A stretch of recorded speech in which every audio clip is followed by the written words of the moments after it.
Hello. Is our drinking water safe? I would like to think so. But is that the case?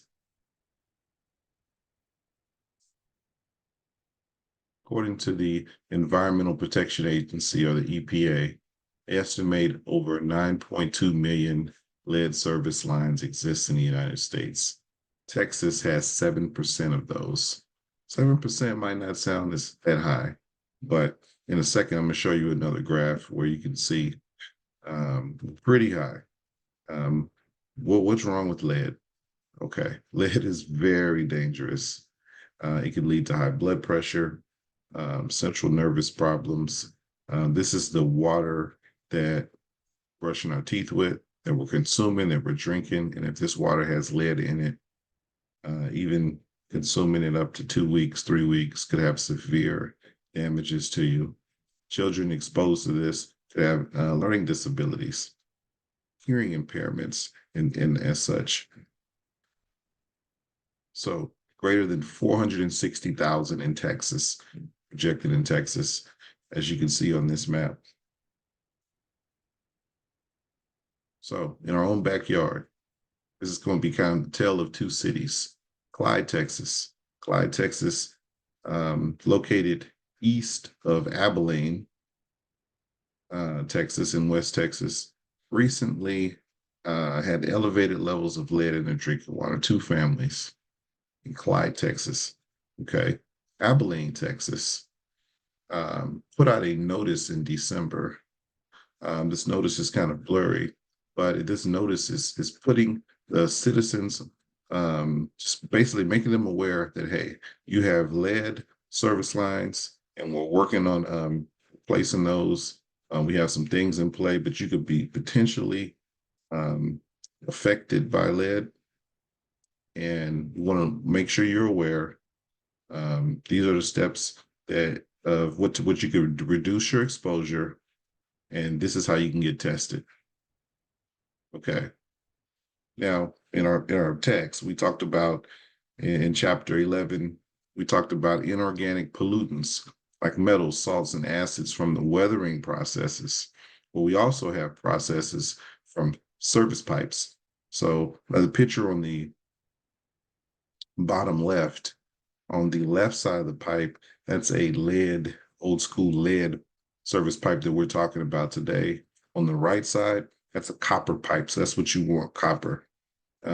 This picture on the right is just a neat picture of weathering. So what's the difference? Well, weathering, this is coming from just a weathering or erosion process of rocks. These rocks have these minerals, and naturally they'll come in the water. Service pipes, these are these pipes, these lead-based pipes, they're just coming straight into your homes. So current status, Abilene, Texas.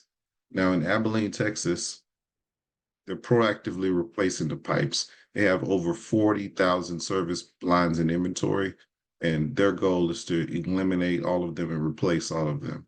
They have the service line map. That's the map in the top right. So if you live in this area, you can see your home is potentially affected, and you can take the questionnaire. This is a child version of it. They also have an adult version.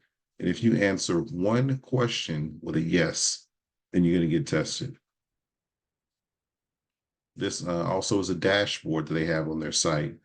And working with the public health department, using this test, getting in front of it, proactively replacing the pipes. This is what one city's doing in Texas. And let's move on to the other. So that's Abilene, Texas, in Taylor County, Callahan County, named after the famous Texas Ranger, controversial Texas Ranger from the Texas Revolution, and controversial steps. So this is a snapshot from ktxs.com where it talks about, it has an article and it's talking about, hey, this is found. These are the steps that we're going to do, which is replacing the pipes and things like that. Um, their community is saying it's in their pipes. They're saying, man, these steps to reduce exposure are totally stupid. I couldn't find any negative comments from the Abilene community. So my take from this is please be proactive. Take it seriously. So what could we do? What could we do?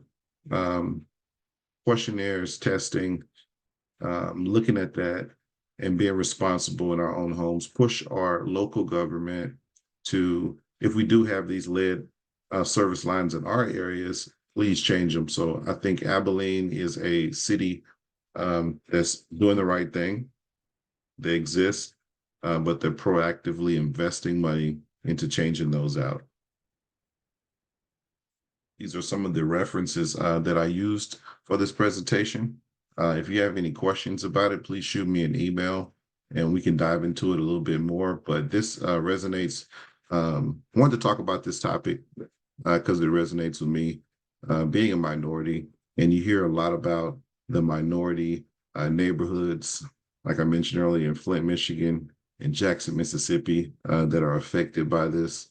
But also here in Texas, in our own backyard, in communities like Clyde, Texas, Abilene, Texas, and all over Texas, this could be an issue. So I live in Roy City. My home is good. My home was under new construction. I've been living in my home for 3 years, but this definitely could affect our community. So thank you for your time. I am David Bell. Thank you.